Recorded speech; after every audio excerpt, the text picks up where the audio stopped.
Hello everyone. इस video में हम लोग जे सीरीज की आंसर की देखने वाले हैं, ईवीएस के जी सीरीज की। ठीक है, तो चलिए शुरुआत करते हैं क्वेश्चन नंबर 1 से।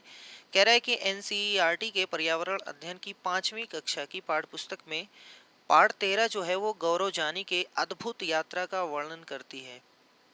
ये पाठ निम्नलिखित में से कौन से थीम का हिस्सा है?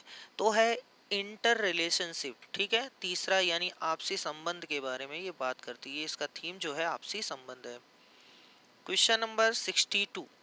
बंगाल की खाड़ी पर समुद्र तट वाला राज्य या केंद्र शासित प्रदेश निम्नलिखित में से कौन सा है? तो वो है आंध्र प्रदेश, यानी दूसरा वाला ऑप्शन सही है आपका। क्वेश्चन नंबर 63 कह रहा है कि अर्चना कक्षा 4 की एक पर्यावरण अध्ययन की शिक्षिका है।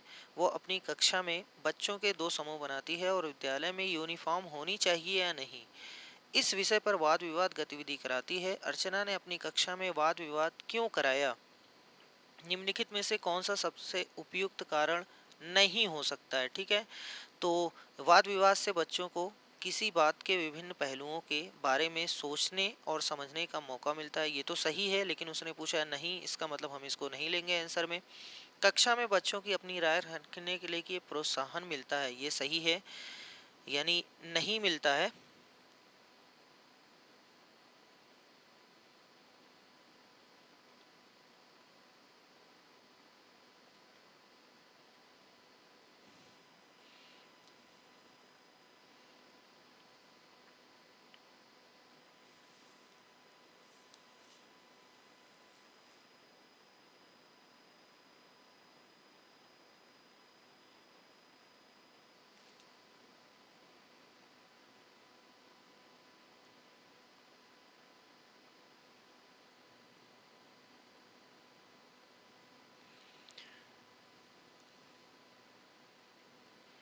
क्वेश्चन है, अर्चना कक्षा 4 की एक पर्यावरण अध्ययन की शिक्षिका है। वो अपनी कक्षा में बच्चों से दो समूह बनाती है और विद्यालय में यूनिफॉर्म होनी चाहिए या नहीं, इस विषय पर वाद विवाद गतिविधि कराती है। अर्चना ने अपनी कक्षा में वाद विवाद क्यों कराया? निम्नलिखित में से कौन सा सबसे उपयुक्त कारण नहीं हो सकता? नहीं पूछा है। वाद विवाद से बच्चों की किसी बात के विभिन्न पहलुओं के बारे में सोचने और समझने का मौका मिलता है, ये तो सही है, लेकिन ये पूछा है नहीं, इसका मतलब ये नहीं लिया जाएगा। कक्षा में बच्चों को अपनी राय रखने के लिए प्रोत्साहन मिलता है, नहीं, ऐसा नहीं होता है। इसका मतलब ये हुआ कि ये आंसर में होगा। कक्षा में बच्चों को अपने अनुभव साझा करने का अवसर प्राप्त होता है, हाँ ये सही है, लेकिन हम इसको नहीं लेंगे क्योंकि गलत पूछा है। वाद विवाद से बच्चे अपनी साथियों के ज्ञान का आकलन नहीं करते हैं, इसका मतलब ये भी सही है। तो बी और डी यानी चौथा वाला सही माना जाएगा, चौथा वाला। Next question, question number 64। NCERT के पर्यावरण अध्ययन की पाठ्यपुस्तक के अध्याय 4 खाएं आम 12 महीने में आम पापड़ बनाने की कहानी है, ताकि न सिर्फ प्रक्रिया और तकनीक को बच्चों को समझे, बल्कि पकाने और संरक्षण के कौशल को भी सराह सके। राष्ट्रीय पाठचर्या की रूपरेखा 2005 के अनुसार इस पाठ के माध्यम से ईवीएस पढ़ाने का कौन सा सामान्य उद्देश्य प्राप्त किया जा रहा है? तो इसका जो है वो पहला वाला सही है। अमूर्त स्थान पर अपने अनुभवों के पहलुओं से जुड़े अवलोकन एवं उदाहरणों की सहायता से समझ का विकास कर रहा, यानी पहला वाला सही है। ठीक है, क्वेश्चन नंबर 65। पर्यावरण अध्ययन का एक शिक्षक कुछ बच्चों के गतिविधि कराने के दौरान कुछ महत्वपूर्ण घटनाओं का अवलोकन करता है तथा उसका एक वर्णनात्मक टिप्पणियां भी दर्ज कराता है। निम्नलिखित में से कौन सा आकलन का एक उपकरण हो सकता है? तो यह है उपाख्यानात्मक अभिलेख। ऑप्शन चौथा वाला सही है, एनेक्डोटल रिकॉर्ड्स। Question number 66। बच्चा विभिन्न कुशल कार्यों जैसे खेती और दैनिक जीवन में उनकी विरासत का वर्णन करता है। उपरोक्त कथन है तो सीखने के प्रतिफल हैं, यानी लर्निंग आउटकम है, अगर सीख चुका है तभी तो वो कर रहा है ना। चलिए नेक्स्ट क्वेश्चन नंबर 67। बोला है सन 1969 में नील आर्मस्ट्रांग चांद पर उतरने वाले सबसे पहले व्यक्ति थे, हाँ ये सही है। सन 2007 में कल्पना चावला अंतरिक्ष में सबसे लंबे समय तक, नहीं वो तो 2003 में ही टें हो गई थी, मतलब खत्म हो गई थी। तो ये ए वाला सही, बी वाला गलत है। ए सही परंतु बी गलत है, यानी तीसरा वाला सही माना जाएगा। चलिए नेक्स्ट क्वेश्चन नंबर 68। दो भारतीय पक्षी वृक्ष या झाड़ी की डाली पर अपना लटकता घोंसला बनाते हैं, ये दो भारतीय कौन है? तो ये हैं सक्करखोरा और दर्जिन चिड़िया, यानी सनबर्ड और टेलर बर्ड। ठीक है, ऑप्शन दूसरा वाला इसका सही है। 69। एक शिक्षक अपनी पर्यावरण अध्ययन की कक्षा में बच्चों को समूह में बांटकर विद्यालय में मौजूद उनसे कुछ वस्तुएं इकट्ठे करने को कहता है। इसके बाद वो बच्चों के साथ बैठकर उन वस्तुओं को विभिन्न समूहों में बांटने के लिए कहता है। बच्चे वस्तुओं को उनके गुणों के आधार पर विभिन्न समूह में बांट देते हैं। शिक्षक के द्वारा इस गतिविधि को कराने का क्या सबसे उपयुक्त उद्देश्य हो सकता है? तो देखो, इसका देखो दूसरा और तीसरा गलत है, लेकिन इन दोनों में से एक सही हो सकता है। लेकिन ज़्यादा जो सही ऑप्शन है वो पहला वाला है, क्योंकि चौथे वाले में लिखा हुआ गतिविधि बच्चों के सभी अवधारणाओं की समझ विकसित करती है। ऐसा नहीं है, कुछ अवधारणाएं गतिविधि से नहीं होती है ना। तो चलो, ये पहला वाला सही माना जाएगा, चौथा वाला थोड़ा सा कम। Next question, question number 670। मोहन कक्षा 5 का एक पर्यावरण अध्ययन का शिक्षक है। वो अपनी कक्षा में निम्नलिखित गतिविधि को सैमपट पर लिखता है। अपने माता पिता और दादा दादी के समय समय पानी की उपलब्धता के बारे में पता करें।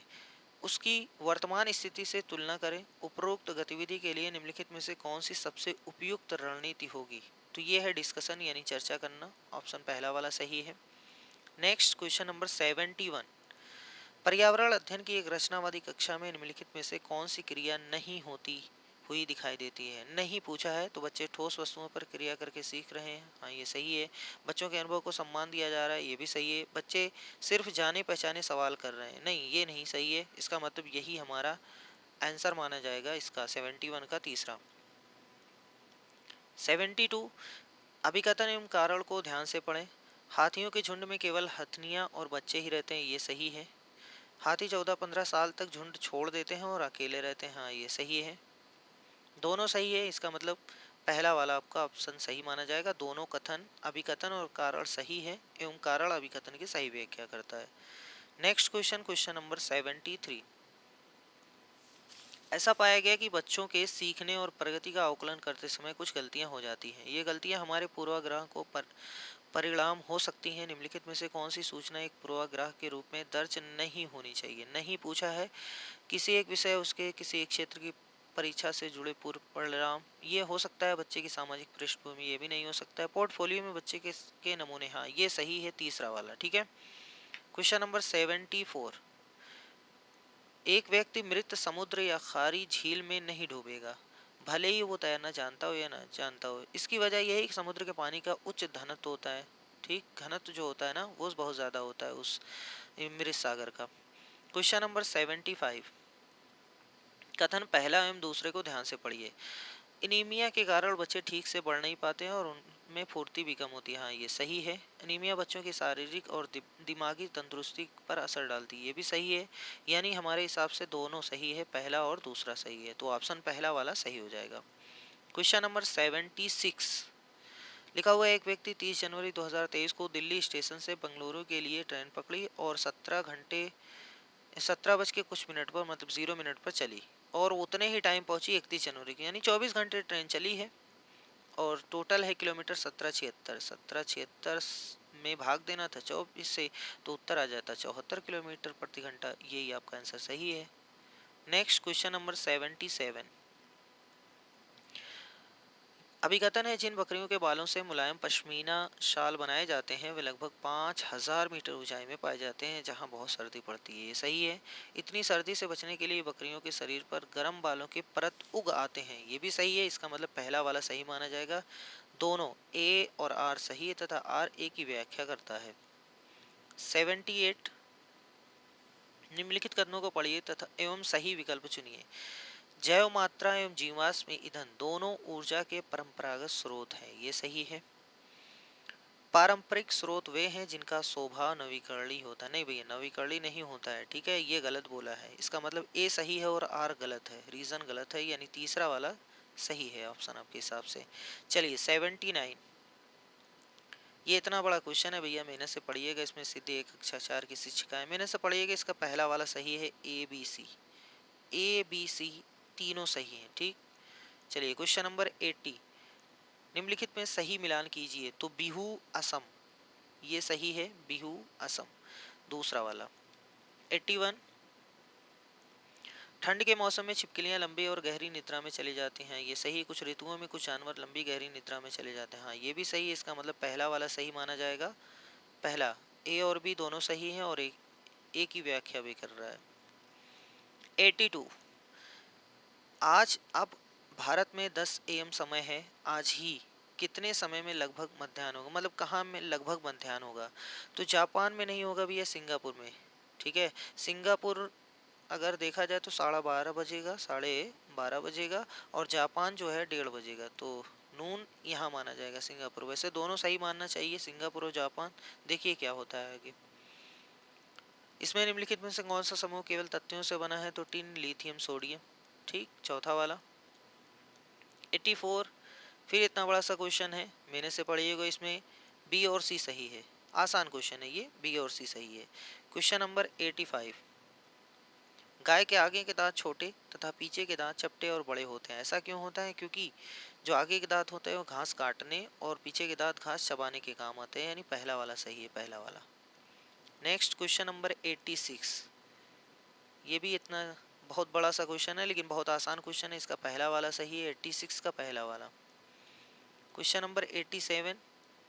इसको सॉल्व करिएगा तो बी और सी सही है, यानी ऑप्शन दूसरा सही है। ठीक है, दूसरा वाला। Question number 88। ये भी बहुत आसान क्वेश्चन है, बुक पे ही क्वेश्चन है, ये पहला वाला सही है। और 89 देखते हैं। पर्यावरण अध्ययन की बाल केंद्रित कक्षा में निम्नलिखित में से कौन सी क्रिया सबसे कम उपयुक्त होती है? ठीक है, तो बच्चे कक्षा में शिक्षक को सुनते हुए दिखाई देंगे, ऐसा नहीं होता है। ठीक है, बाकी सब सही है, ये चौथा वाला आंसर हो जाएगा। चलिए क्वेश्चन 90 लास्ट क्वेश्चन है। उबला हुआ दूध पेट में पचने में कितना समय लेता है? तो भैया जी 2 घंटे लेते हैं, है ना, 2 घंटा, यानी पहला वाला सही है। ठीक है, तो कुल हो गए 30 क्वेश्चन। कमेंट करके बताइए कि आपका 30 में से कितना सही है। चलिए, नीचे 30, ऊपर आपका स्कोर। ठीक है, तो मिलते हैं नेक्स्ट वीडियो में, तब तक के लिए धन्यवाद।